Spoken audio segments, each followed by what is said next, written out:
आता आम्ही असं एवढं पाहतो की पुनीत बालन एवढं गणेश मंडळांना देणग्या देतात, एवढा खर्च करतात, त्यांचं पण काश्मीरमध्ये वगैरे काम आहे, तुम्ही त्यांना म्हणता का एवढा खर्च का करता म्हणून? नाही, ते चांगल्या कामात करतात, चांगल्या मनाने करतात, तर मला खूप छान वाटतं. ते फिलंथ्रॉफी हा प्रकार आता आपण बोलतो, पण माझे वडील त्यांची इन्कम 300 रुपये होती तेव्हापासून लोकांना देतात. तर ही सगळी जुनी झाडं म्हणजे 50 वर्ष, 100 वर्ष, 200 वर्ष झाडं आपण कापतोय आणि ती परत आपल्या लाईफ टाइम मध्ये आपल्याला कधी मिळणार नाहीत. तर मला असं सारखं वाटायचं की ह्यांना वाचवू शकतो का. जवळ मला घडवत होती तवर ती पूर्णपणे हिटलर होती आणि मी तिच्या अकॉर्डिंग जेव्हा घडले तेव्हा ती माझी मैत्रीण बनली. माझ्या वडिलांचा तोंडातून शब्द निघाला ना तर पेपरचीच गरज नाही. आता आमच्या प्रॉडक्ट मध्ये जे आहे ते आजपर्यंत कोणत्याही प्रॉडक्ट मध्ये नाहीये, विच इज ऑक्सिजन. तेच तुमचं यूएसपी होता. यूएसपी आहे. Oxirich is good for health. Oxirich लवकर थंड होतो. आता एकूण खरं तुमचं ट्रेड सिक्रेट आहे, तुम्हाला बाटलीसाठी जास्त खर्च येतो की पाण्यासाठी जास्त खर्च येतो? तर माझं मिशन होतं नुसतं ट्रान्सप्लांट करण्यासाठी ट्रान्सप्लांट नाही करायचंय, झाडं जगवायची आहेत, वाचवायची आहेत. प्लांटेशन आणि ट्रान्सप्लांटेशन हे दोन्ही एकत्र होऊ शकतं का? तर हे माझ्या डोक्यात सारखं फिरायचं. त्यांचा एक किस्सा आहे तो तुमच्या बाबतीतला, आणि तो पुण्यातला गाजलेला किस्सा आहे. मेबॅक गाडी 6 कोटी रुपयाची त्यांनी तुम्हाला गिफ्ट केलेली होती, तर ते खरं आहे का? MSN चॅटिंग वर त्यांनी मला डायरेक्ट लग्नाचं बोललं आणि असं आता मी शाहरुख खानचे पिक्चर पाहून पाहून माझं डोकं खराब झालेली मुलगी आहे. असं वाटलं की हे तर रूप मी पाहिलंच नाही. आणि मग गप्पांमधून पुढे सगळी गाडी गेली सगळी. हो, फ्रेंडशिप टर्न टू लव्ह. दोघांनी मिळून पाहिलेला शेवटचा एकत्र पिक्चर कोणता, सिनेमा कोणता? मी फ्रँकली सांगते की ते एवढ्या स्पष्टपणे बोलणार नाहीत, पण मी सांगते की ते कधीही पॉलिटिक्स मध्ये जाणार नाहीत. Pune's Pride, Sunny's World, Life in Sunshine. Resort, weddings, events, restaurants, adventure, wellness. Sunny's World, perfect destination for every occasion. नमस्ते, मी योगेश कुटे. लेट्समध्ये तुम्हा सर्वांचं पुन्हा एकदा स्वागत. आज मी शिवाजीनगरमध्ये आहे आणि पुनीत बालन यांच्या ऑफिसमध्ये आहे. पुनीत बालन यांची आपण मुलाखत घेतलेली होती, पण खरोखरीच पुनीत बालन यांच्या काही अर्धांगिनी असलेल्या जान्हवी धारीवाल यांचं देखील व्यक्तिमत्व हे वेगळ्या प्रकारचं आणि स्वतंत्र असं आहे. त्याच वेळेस असं ठरलं होतं की जान्हवी मॅडम यांची एक स्वतंत्रपणे मुलाखत घ्यायची आहे, तो योग आज जुळून आलेला आहे. जान्हवी मॅडम, तुमचं लेट्स ओपर खूप खूप स्वागत. थँक्यू. आणि पहिला प्रश्न असा आहे की गणपती आहे आणि गणपती म्हटलं की गणेशोत्सव म्हटलं की पुनीत बालन आणि तुमचं कुटुंब पूर्णपणे असं बिझी राहतं आणि एकदम तुम्ही त्या गणेश सेवेमध्ये स्वतःला वाहून घेता. तर या वर्षीचा एक्सपिरियन्स कसा आहे आणि काय वाटतं त्याबद्दल ते आवर्जून सांगा. मला लहानपणीपासून म्हणजे माझे वडील पण गणेश उत्सव मध्ये खूप जास्त सहभागी व्हायचे आणि तर मला लहानपणीपासून म्हणजे माणिकचंदचा आणि गणेश उत्सवचा खूप जवळचं नातं आहे. तसंच पुनीत बालन ग्रुप आणि ऑक्सिरिचचं आता जवळचं नातं आहे.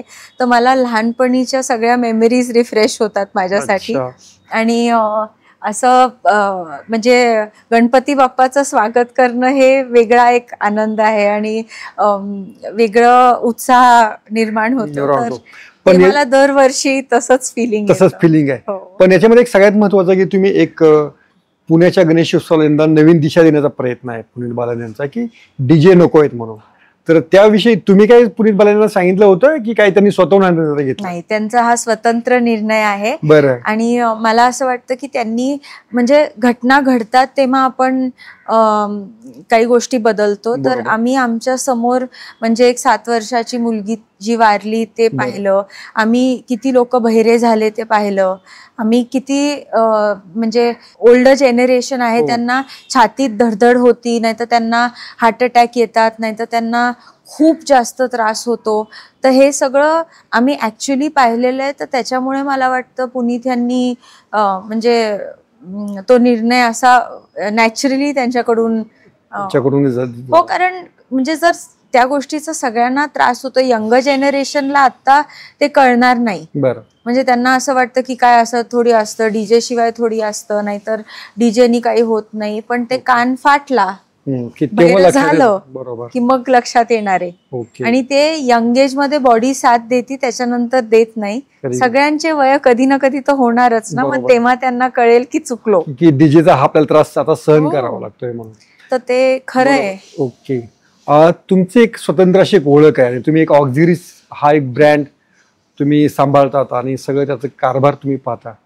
तर ऑक्झिरीची सुरुवात कशी झाली ते काही सांगू शकाल? त्याच्यावर तुमच्या वडिलांनी कशी काम तयारी केली, नंतर तुम्ही कसा वाढवला, त्याविषयी थोडक्यात आम्हाला सांगा की.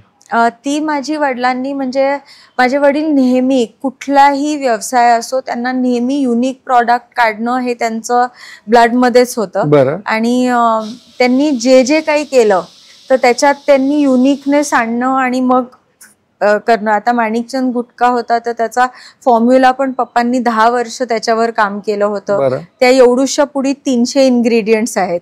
आणि त्याच्यावर तुम्हाला टीका पण फार सहन करावी लागली.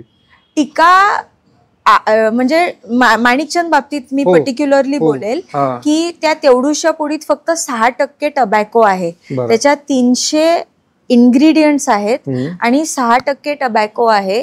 सिगरेट जो प्रकार आहे त्याच्यात 100% टबॅको आहे.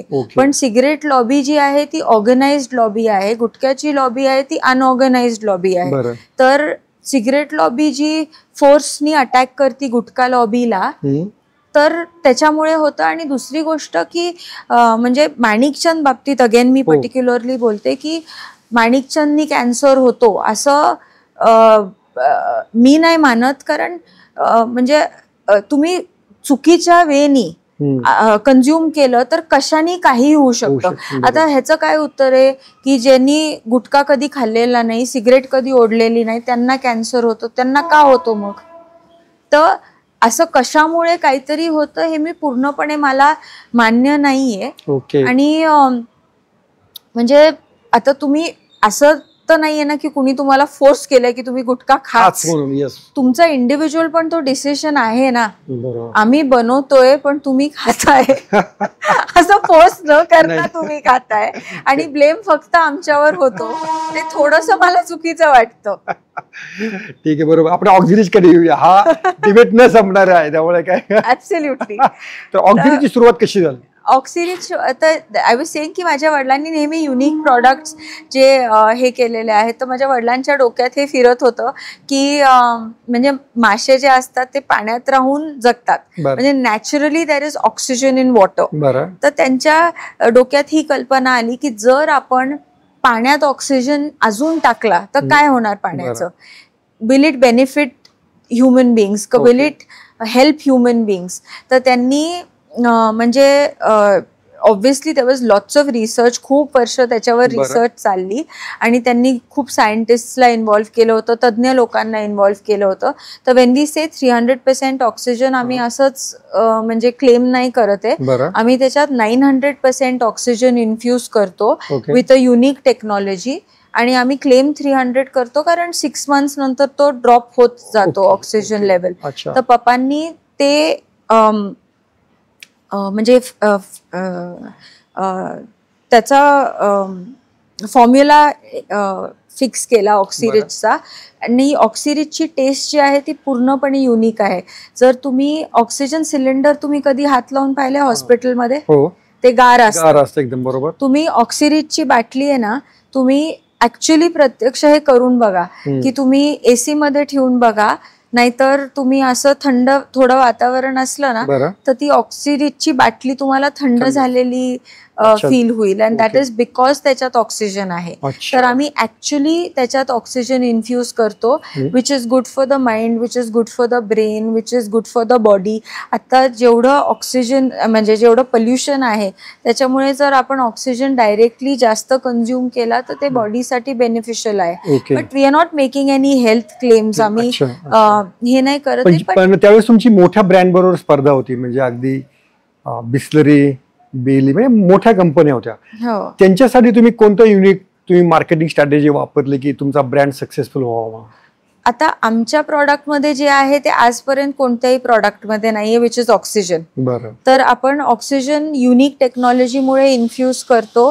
300% आपण ऑक्सिजन, तर ते कुठल्याही ब्रँडमध्ये नाहीये. तेच तुमचं युएसपी होता. युएसपी आहे की बिकॉज त्याच्यात ऑक्सिजन ऍडेड आहे, इन्फ्युज्ड आहे, तर आपण सगळ्या ब्रँड्स पेक्षा वेगळे आहोत. तर Oxirich is good for health. Oxirich लवकर थंड होतो. जर तुम्ही फ्रीज मध्ये पण ऑक्सिरिच ठेवलं तर ऑक्सिरिचची बाटली किमान 20-30 मिनिटात थंड होऊन जाते. दुसऱ्या ब्रँड्सला तासभर नाही तर मे बी जास्त लागू शकतो.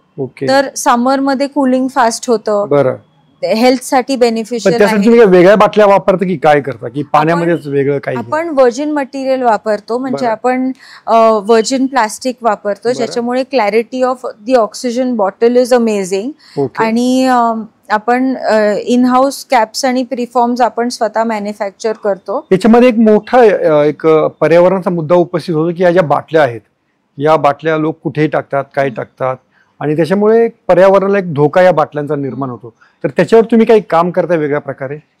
ऍक्च्युली हे पूर्णपणे म्हणजे रिसायकल होणार? हो, हे पूर्णपणे रिसायकल होतं.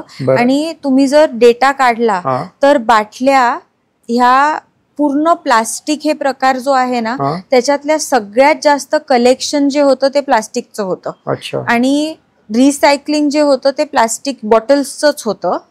तर बाकी सगळे जे प्रॉडक्ट्स आहेत ना, जे प्लास्टिकनी बनवलेले आहेत, त्यांचं जरुरी नाही की रिसायकलिंग होतं. पण प्लास्टिक बॉटल जी ही आहे प्रकार, त्याच्यात 100% रिसायकलिंग होतं. आणि 100% ऍक्च्युली आता ह्या रिसायकलिंगच्या सगळ्या सर्कलमध्ये plastic bottles are the highest collected and the highest recycled as per data.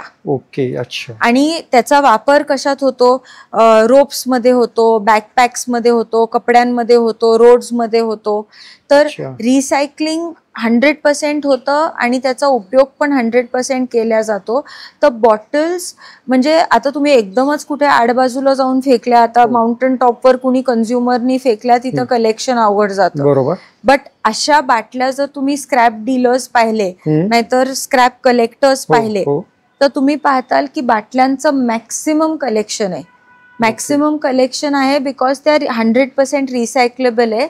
त्यांचं इन्कम पण ठीक मिळतं आणि रियूज करता येतात. आता एकूण खरं तुमचं ट्रेड सिक्रेट आहे, तुम्हाला बाटलीसाठी जास्त खर्च येतो की पाण्यासाठी जास्त खर्च येतो?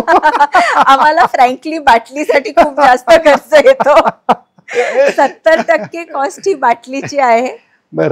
आणि then there is other expenses. But पाणी मॅन्युफॅक्चर करणं is much cheaper than bottle manufacture करणं. तुम्ही जेव्हा ही डिव्हिजन सांभाळायला लागली, तर त्याच्यामध्ये तुम्ही काय तुमच्या वैशिष्ट्याने त्याच्यामध्ये बदल केला, मार्केटिंग स्ट्रॅटेजी बदलली, तुम्ही काय या ब्रँडसाठी केलं? म्हणजे मी जेव्हा स्टार्ट केलं होतं तेव्हा सेल वॉज ओके फ्रँकली. आणि जाहिराती खूप प्रमाणात तेव्हा जास्त व्हायच्या, because we were building a brand. My father was making the country aware की ऑक्सिरिच हॅज अराइव्ड. तर ब्रँड लकीली मला पप्पांनी ऑलरेडी बिल्ड केलेला ब्रँड प्लॅटरवर मिळाला. पण त्याचं सेल्स मग माझ्या हातात होतं. आणि एका वर्षात मी त्याचं फॅक्टरीची फुल कपॅसिटीज युटिलाइज केल्या सगळ्या, आणि फ्रँचाईज मी वाढवले. तर म्हणजे सेल्स मध्ये माझा हेवी कॉन्ट्रीब्युशन आहे ऑफ ऑक्सिरिच. इन स्वतःचे प्लांट्स आणि ग्रोईंग फ्रँचाईज लोकेशन. फॅक्टरी देशभरामध्ये कुठे कुठे आहेत ऑक्सिरिचच्या सगळ्या? आता 27 फ्रँचाईज आहेत सगळे मिळून. Some in the south, some in the north पण आहे. मेन मार्केट तुमचं कोणतं आहे? आता महाराष्ट्र म्हणू शकतो, साऊथच्या काही स्टेट्स म्हणू शकतो. But I think we are at a stage जिथं आम्ही ऑल इंडिया प्रेझेन्सवर आता फोकस करतोय. And we will soon have extreme strong presence across India. तुम्ही एक तुमची जेव्हाची सुरुवात वडिलांनी केली होती, एका प्रिंटिंग प्रेसची जबाबदारी मला तुम्हाला सुरुवातीला दिलेली होती. तर त्या प्रिंटिंग प्रेसचा कामाचा अनुभव तुम्हाला कसा वाटला आणि त्यातनं तुम्हाला काय शिकायला मिळालं? तर मला तर म्हणजे सगळं ओपन होतं. पप्पांनी जे सिलेक्ट करायचं कर असं सांगितलं होतं. आणि ती प्रिंटिंग प्रेस लॉस मध्ये होती. आणि मला नंदादीप नावानं का? हो. तर it was later called Manikchand Nandadeep. Right. आणि माझ्या वडिलांचं म्हणजे it was one part of his diversified businesses. आणि मला असं वाटलं की ते मी घेतलं कारण ते लॉस मेकिंग होतं आणि त्याच्यात चांगलं वाईट झालं तर ते दिसून येईल म्हणून मी ती चूज केली होती ऍक्च्युली. आणि मग त्याला मी टर्न अराउंड केलं इन अ इयर्स टाइम. आणि त्याचा टर्नओव्हर सायझेबल केला. पण त्याच्यानंतर आय थिंक माझ्या नशिबात ऑक्सिरिच होतं. तुम्ही वडिलांसोबत इतक्या वडिलांचा प्रभाव तुमच्यावरती भरपूर आहे. असा वडिलांचा असा कोणता गुण आहे की तो असं वाटतं की तो मी फॉलो केला पाहिजे आणि त्याचं मला पुढे उपयोग अजूनही होतो आहे? माझ्या वडिलांमध्ये म्हणजे मी मुलगी म्हणूनच फक्त नाही बोलत आहे, but even if I was an outsider मी हे पिकअप केलंच असतं की ते खूप जास्त प्रिन्सिपल्ड होते. म्हणजे माझ्या वडिलांचा तोंडातून शब्द निघाला ना तर पेपरचीच गरज नाही. ते म्हणजे त्यांना अग्रीमेंटची गरज नाही, त्यांना लेखी काही करायची गरज नाही, ते शब्द पाळणाराच माणूस. आणि म्हणजे कधी नीती बदलणार नाही, फिरणार नाही, डिसऑनेस्टी कधी करणार नाही, कोणाला चीटिंग करणार नाही, कधी पैशाच्या मागे जाऊन इथं फायदा होतोय म्हणून मी माझा शब्द बदलतो नाही तर फिरवतो असं करणाराच माणूस नाही. तर मला ते म्हणजे प्रिन्सिपल जेवढे होते आणि नीतिमत्ता जेवढी स्ट्रॉंग होती त्यांच्यात, तर ते that was one quality which म्हणजे आता तरी मला खूप म्हणजे वेगळं जग पाहायला मिळतंय. पण मला वाटतं त्यांचा जो गुण होता धडाडी होती त्यांच्याकडे, करेज अशा पद्धतीमध्ये कुठेही गेले तरी आणि कोणावर ते अंगावर घेऊ शकत होते. तर त्याच्याबद्दल तुम्ही काय सांगाल? ही वॉज माहिती ते विजनरी होते. ते म्हणजे त्यांना नेहमी काळाच्या खूप पुढे असायचे ते. आणि त्यांना म्हणजे सगळ्याच बाबतीत like he was very very. आता त्यांनी त्यांचे वडील जेव्हा 14 वर्षाचे होते तेव्हा गेले आणि तेव्हापासून त्यांनी जे स्ट्रगल केलेलं आहे, तेव्हापासून त्यांनी जी मेहनत केलेली आहे आणि त्यांच्या म्हणजे त्यांना सपोर्ट सिस्टम कुणीच नव्हतं त्यांच्या फॅमिलीमध्ये. तर त्यांनी सगळंच धडाडीने केलेलं आहे, सगळंच म्हणजे टक्कर देऊन पुढे गेलेले आहेत. आणि फिलॉन्थ्रॉपी पण हा मला वाटतं दातृत्व हा देखील त्यांच्याकडे मोठा गुण होता.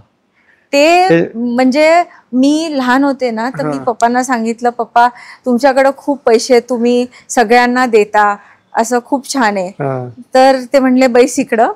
मला बसवलं आणि त्यांनी मला ही घटना सांगितली त्यांची. ते फिलंथ्रॉफी हा प्रकार आता आपण बोलतो, पण माझे वडील त्यांची इन्कम 300 रुपये होती तेव्हापासून लोकांना देतात. आणि ते म्हणले की आपल्याकडं जेवढं आहे त्याच्यातून देणं शिकायचं आणि जेवढं देता येतं तेवढं द्यायचं. तर you don't have to wait to become rich. You know you have to have ती नीती पाहिजे द्यायची. तर त्यांचं फिलंथ्रॉफीचं जे इमोशन आहे नाही तर कनेक्ट जे आहे, तर त्यांनी म्हणजे त्यांच्याकडं फक्त 300 रुपये होते तेव्हापासून ते देत आहेत आणि ते देतच जात आहेत. म्हणजे ते असे. पण त्यांचा एक किस्सा आहे तो तुमच्या बाबतीतला, आणि तो पुण्यातला गाजलेला किस्सा आहे. मेबॅक गाडी 6 कोटी रुपयाची त्यांनी तुम्हाला गिफ्ट केलेली होती, तर ते खरं आहे का? ते खरं आहे. म्हणजे त्यांनी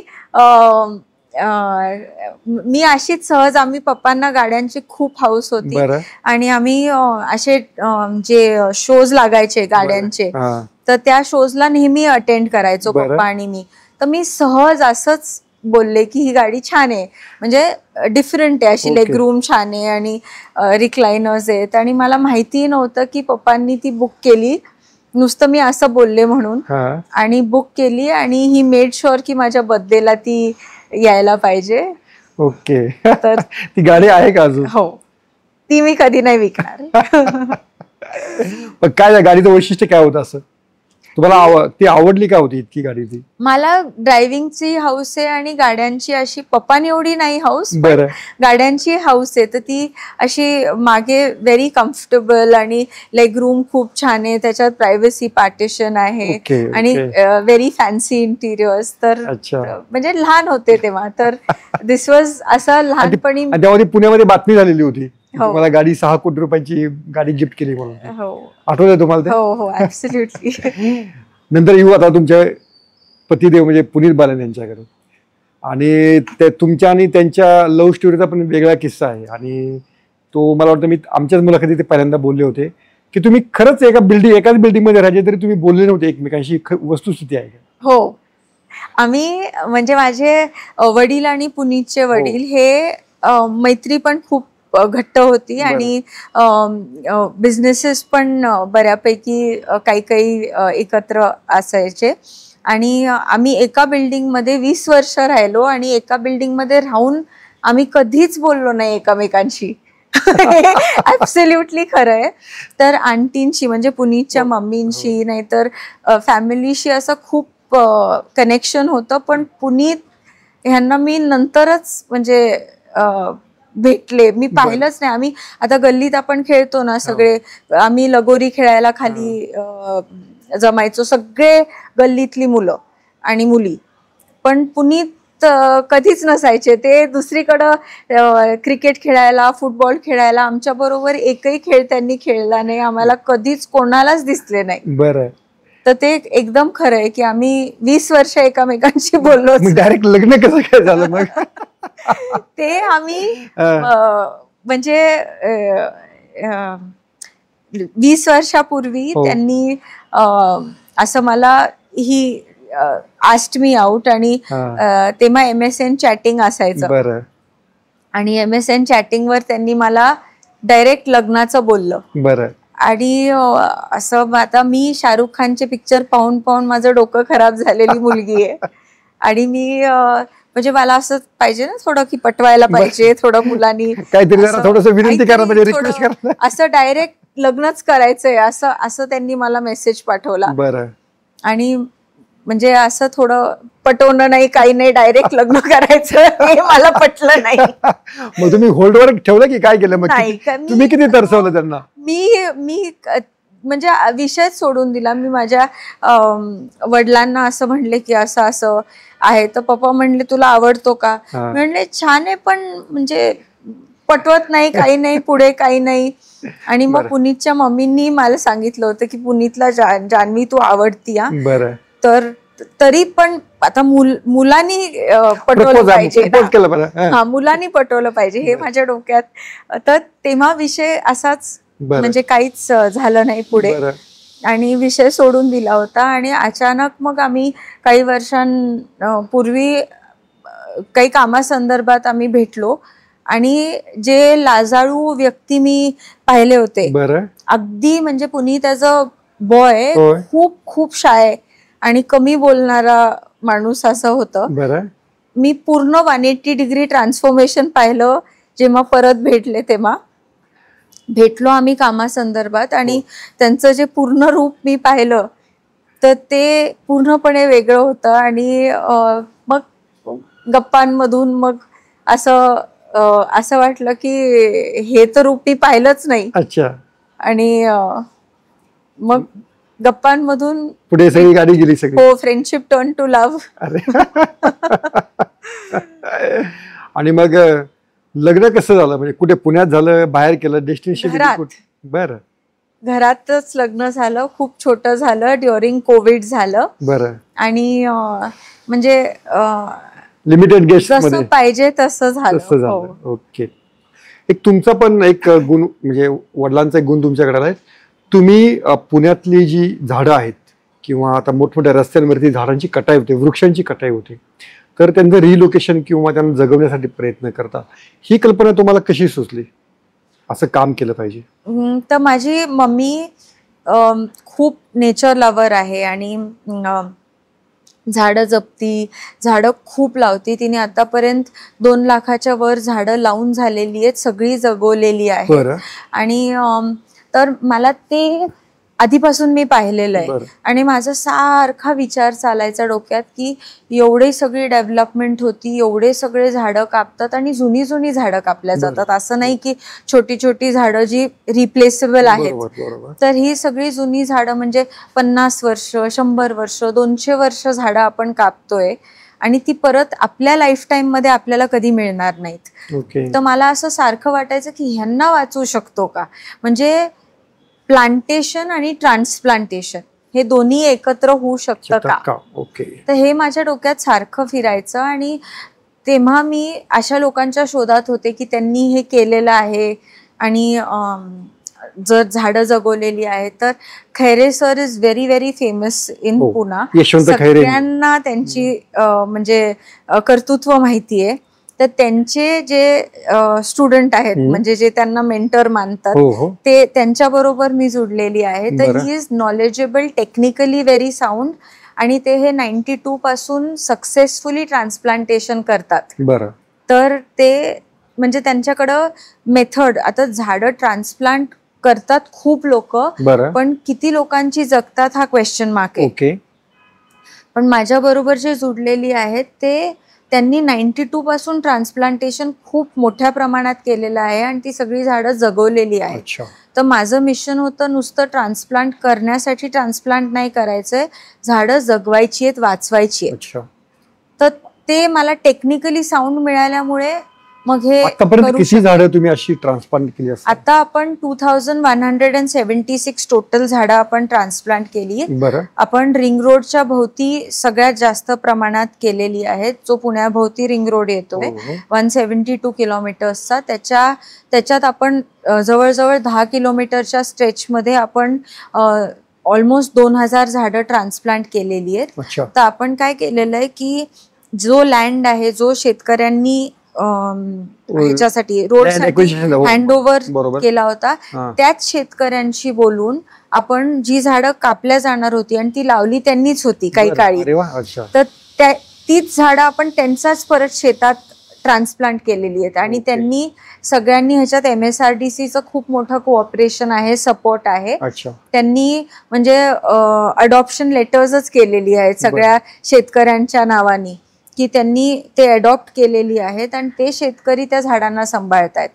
तर सर्वात जुनं झाड किती वर्षांचं होतं तिथं? आपण म्हणजे ऑलमोस्ट खूप प्रकारची झाडं आणि खूप वयाची झाडं, म्हणजे 100 वर्षाची पण खूप झाड आहेत तिथं जी आपण ट्रान्सप्लांट केलेली. 100 वर्षाचं झाड तुम्ही रिलोकेट केल्यानंतर ट्रान्सप्लांट केल्यानंतर जगू शकतं?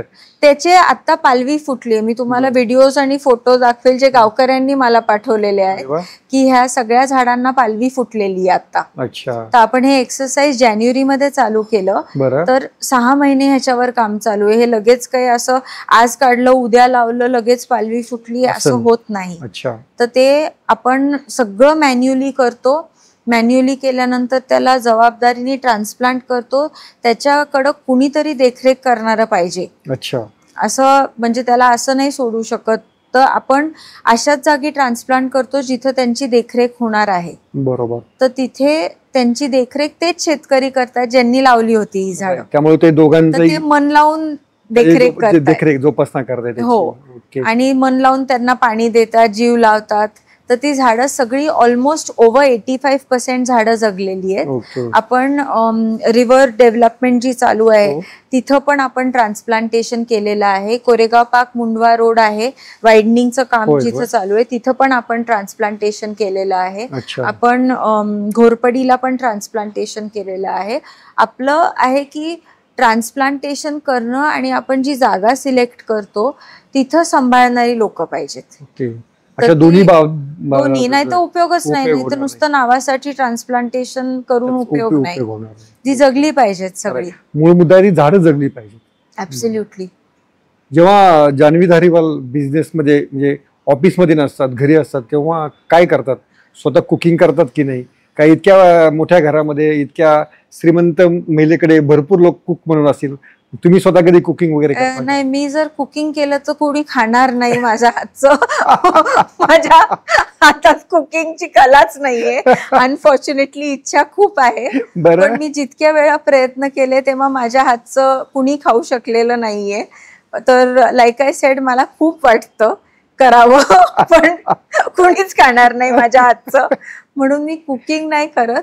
पण घरात आमचे 3 पिल्लू आहेत. एक आमच्याकडे 2 लॅब्राडॉर्स आहेत आणि एक पग आहे. पुडिंग, पंपकिन आणि डमरू त्यांची नावं आहेत. तर त्यांच्या बरोबर मी खूप वेळ स्पेंड करते. आय लाईक रीडिंग, तर मी रीडिंग करते. मग मम्मी बरोबर गार्डन मध्ये ती पूर्णपणे तिचं गार्डनचं खूप काम चालू असतं सारखं 365 डेज. मग तेव्हा मी गार्डन मध्ये आय स्पेंड टाइम. ओके. शोभा धारीवाल हे देखील एक वेगळं व्यक्तिमत्व आहे. तुमचं आणि आईचं बॉन्डिंग कसं आहे? आधी मी छोटी होते तेव्हा हिटलर आहे माझ्या लाईफमध्ये असं होतं, आणि त्याच्यानंतर एक मैत्रीण आहे माझ्या लाईफमध्ये असं आहे. तर ती जवळ मला घडवत होती तवर ती पूर्णपणे हिटलर होती. आणि मी तिच्या अकॉर्डिंग जेव्हा घडले तेव्हा ती माझी मैत्रीण बनली. अरे वा. तर मला दोन्ही हे पाहायला मिळाले आहेत की हिटलर पण होती आणि मैत्रीण पण आहे. अरे वा, चांगलं वर्णन केलं तुम्ही आईचं एकदम.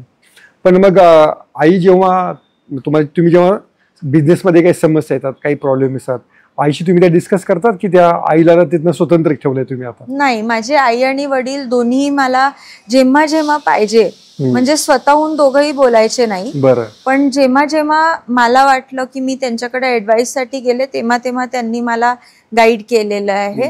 पण जास्त करून आमच्या घरी कल्चर असं आहे की तू चुका कर आणि चुकेतून शिक. तर म्हणजे फ्रीडम खूप जास्त आहे आणि चुकांमधूनच माणूस शिकतो. रिस्पॉन्सिबिलिटी पण त्यानुसार ॲटिट्यूडचं आहे. आता आम्ही असं एवढं पाहतो की पुनीत बालन एवढं गणेश मंडळांना देणग्या देतात, एवढा खर्च करतात, त्यांचं पण काश्मीरमध्ये वगैरे काम आहे. तुम्ही त्यांना म्हणता का एवढा खर्च का करता म्हणून? ते चांगल्या कामासाठी करतात आणि चांगल्या नियतीने करतात, म्हणून माझा अधिकार नाहीये त्यांना बोलायचा. कारण काश्मीरमध्ये ते म्हणजे ज्या स्कूल्सला सपोर्ट करतात आणि ज्या मुलांचं भविष्य त्यांच्यामुळे घडतंय, तर हे इतकं छान काम आहे. कारण वेन यू आर एड्युकेटेड तर तुमचा माइंडसेट ब्रॉडन होतो, विजन ब्रॉडन होती, तुम्ही वेगळ्या प्रकारे घडता. आणि घडवण्याचं जर काम करतायत तर कसा काय थांबू शकणार त्या गोष्टीत. ओके. आणि चांगल्या कामात जर ते हातभार आहे त्यांचा तर माझा सपोर्ट असणार नेहमी. अनेक महिलेला असं वाटतं अरे किती पैसे खर्च करायचे, असं होऊ शकतं, म्हणून मी तुम्हाला मुद्दाम प्रश्न विचारला. नाही, ते चांगल्या कामात करतात, चांगल्या मनाने करतात, तर मला खूप छान वाटतं की ते एवढ्या मोकळ्या मनाने सगळ्यांना छान कामासाठी सपोर्ट करतात. पण तिकडे काश्मीर वगैरे इकडे फिरतात, त्या कामासाठी सैन्याबरोबर काम करतात, तुम्हाला कधी फिरायला देतात की नाही? नाही, ते फक्त माझ्याकडून काम काम काम सगळं करवतात. त्यांच्या बरोबर कुठे गेलं तर फक्त काम करून परत यायचं, असं सिच्युएशन आहे. मी पहिल्यांदा काश्मीरला जेव्हा गेले तर मी तर एकदम खूप खुश होते की आता काश्मीरला जाणार, काश्मीर पाहणार. असं काही झालं नाही. मी फक्त first meeting, second meeting, third meeting, fourth meeting, fifth meeting असं करून मोठा माझा फुगा झाला होता संध्याकाळपर्यंत. कारण काश्मीरला जाऊन नुसत्याच जर 7 मीटिंग कराव्या लागल्या आणि परत तुम्ही जर रूम मध्ये येता तर काश्मीर मी फक्त गाडीमध्ये पाहिलं, जे मला बिलकुल आवडलं नाही. पूर्ण सगळं काम करून थेट हॉटेलवर तर आम्ही बरोबर, तर मग आम्ही आर्मी बरोबर बरीच तुमची कामं हो, तर आम्ही म्हणजे आम्हीची सगळी कामं होऊन आम्हीच्या कॅम्प मध्ये परत.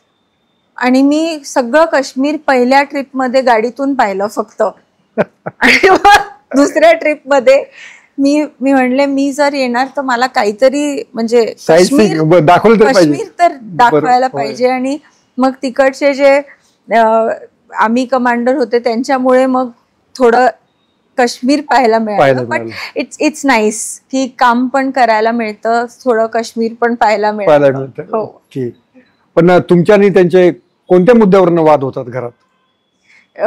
ह्याच्यावरून की वाद होऊ शकत नाही त्यांच्या स्वभावामुळे. बरं का? कसं काय? कारण ते खूप जास्त शांत आहेत आणि खूप असे कंपोज्ड आहेत. बरं. तर म्हणजे मला खूप प्रयत्न चालू असतात की कशामुळे तरी वाद व्हावा, भांडण व्हावं जरा थोडंफार, म्हणजे थोडं असं हे वाटावं की आपण आज भांडलो, आपण आपला मुद्दा तो असा मांडला. बरं. बट ही इज सो काम अँड कंपोज्ड बाय नेचर की भांडणं अशी व्हायचं ऑपॉर्च्युनिटी बिलकुल मिळत नाही. पण ही इज व्हेरी सॉर्टेड, म्हणजे असे कमी बोलणार आणि क्लॅरिटी खूप जास्त असल्यामुळे चान्स तुमचे संधी दरवेळेस मिळतच नाही. हो, प्रयत्न खूप केले मी. पण दोघांनी मिळून पाहिलेला शेवटचा एकत्र पिक्चर कोणता, सिनेमा कोणता? अरे बापरे, त्याला तर खूपच म्हणजे दोघांनी मिळून पाहिलेला, म्हणजे थिएटरला जाऊन पाहिलेला नाही तो तर आता मलाही आठवेना इतका, म्हणजे खूप जास्त आम्ही नाहीच पाहिजे तसे. नाही, खूप मला नावही आठवत नाही आता.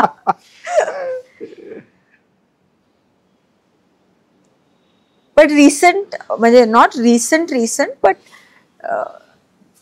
आठवेल. But it's not a routine नाहीये, म्हणजे असं नवीन पिक्चर आला आणि आम्ही गेलो असं नाही. पण त्यांना कोणता घरात पदार्थ खायला आवडतो आणि तुम्हाला आवडत नाही असं ते तरी काहीतरी असेल तिथे, आवडी निवडी तुमच्या काही तिथे तरी काही होतं की नाही? मला सगळं चालतं असं, म्हणजे काही लाईक हे नाहीये, इश्यूज नाहीये. बट ही इज थोडा सिलेक्टिव्ह. त्यांना ठराविक पदार्थच चालतात आणि ते सोडले तर ते इथं तिथं एक्सपेरिमेंट करत नाही. आणि जे आवडत नाही ते बिलकुलच आवडत नाही. ओके. हो, एकदम नो म्हणजे नो. हा, ते असं मी ट्राय करणार, टेस्ट डेव्हलप करणार, तसलं प्रकार नाहीये. त्यांचा आणि तुमचा आवडीचा कॉमन पदार्थ कोणता आहे मग?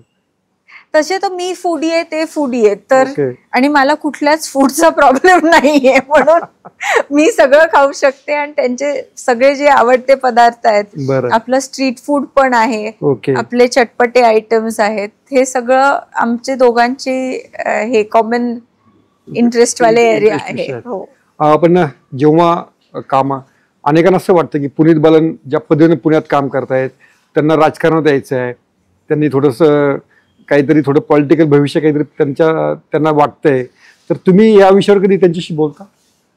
मी एकदा त्यांना ब्लंटली विचारलंही होतं, कारण बाहेरून ऐकून कधी कधी वाटतं. बट मी फ्रँकली सांगते की ते एवढ्या स्पष्टपणे बोलणार नाहीत, पण मी सांगते की ते कधीही पॉलिटिक्स मध्ये जाणार नाहीयेत. ओके. हा कॉन्फिडन्स तुम्हाला कशामुळे? हा कॉन्फिडन्स बिकॉज त्यांना समाजकार्य करण्यात इंटरेस्ट आहे, त्यांना चांगली कामं करण्यात इंटरेस्ट आहे.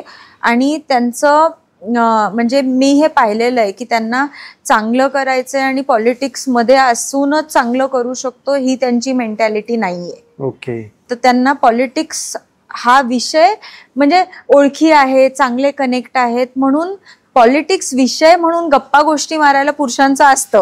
पॉलिटिक्स, बिझनेस, इकॉनॉमीज, देशभर काय चाललंय हे पुरुष जनरली हे टॉपिक्स मध्ये इंटरेस्ट ठेवतात. तसा त्यांचा इंटरेस्ट आहे विषयामध्ये, पण त्यांनी पॉलिटिक्स मध्ये जायचं ह्याच्यात झिरो. ओके. ते कधीही जाणार नाही हे मला नक्की माहिती आहे. तुम्ही आणि दोघे तुम्ही कोणत्या विषयावर गप्पा मारता? मग कोणते कॉमन आवडीचे विषय आहेत तुमचे?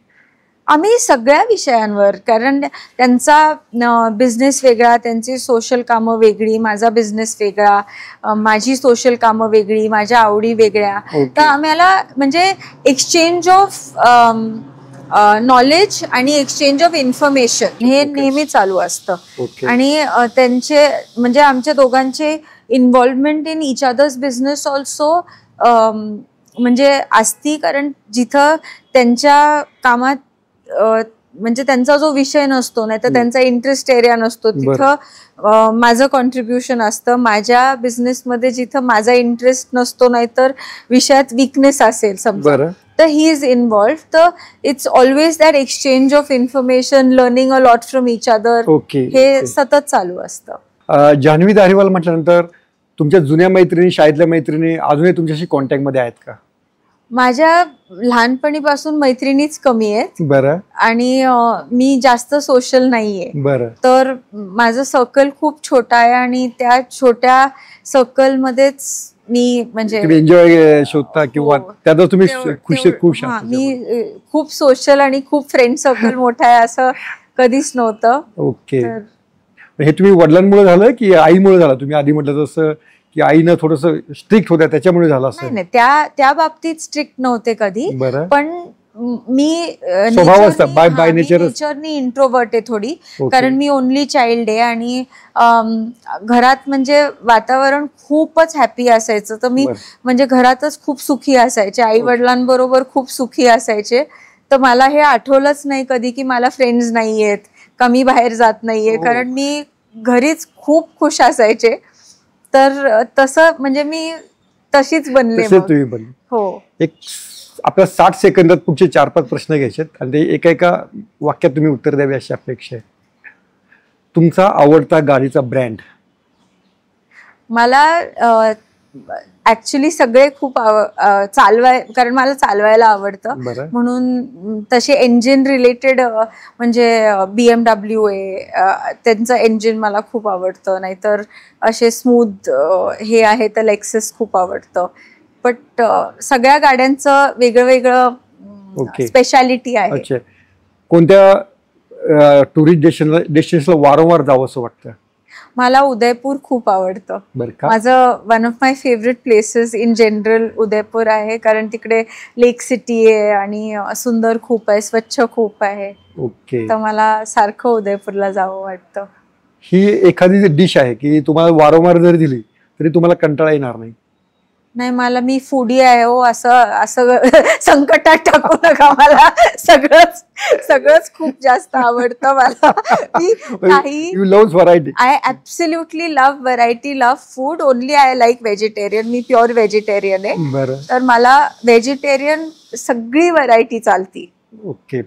नेटफ्लिक्स किंवा याच्यावर पाहिलेली एखादी मालिका किंवा काय म्हणूया पिक्चर काय आठवतोय?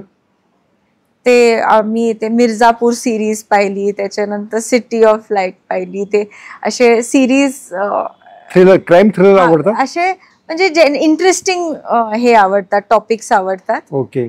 आणि हे म्हणजे असं फास्ट पेस्ड सिरीज आवडतात, नाही तर मूवीज आवडतात. असं कंटेंट काहीतरी त्याला अर्थ पाहिजे. असं संधी मिळाली तर कोणत्या हिरोला तुम्हाला भेटायला आवडेल की आवर्जून त्यांना भेटावं असं वाटतं? असं ऍक्च्युली नाही. मला त्या मूवी आवडला, कॅरेक्टर आवडलं, काम आवडतं असं. म्हणजे ओके. असं इंडिव्हिज्युअल म्हणून माझ्या वडिलांनी फिल्मफेअर स्पॉन्सर केलं खूप वर्ष, आणि तेव्हा पण असं वाटलं नाही की कोणाला जाऊन भेटावं तेव्हा सेल्फी काढावी असं वाटलं नाही? ओके. ते ग्लॅमरचं तुम्हाला आकर्षण नाहीये? म्हणजे नाही, म्हणजे असं जर कोणी त्या पिरियड मध्ये चांगला माणूस जर असला, म्हणजे even if he or she is a film star, चांगला माणूस असला तर ठीक आहे. बट असं स्टार स्ट्रक नाहीये. पुण्यातील आवडती डिश, स्ट्रीट फूड? पुण्यातलं तर किती छान छान आहे. वडापाव आहे, मिसळ आहे, भेळ आहे. आवडतं मिसळ डेस्टिनेशन सांगा.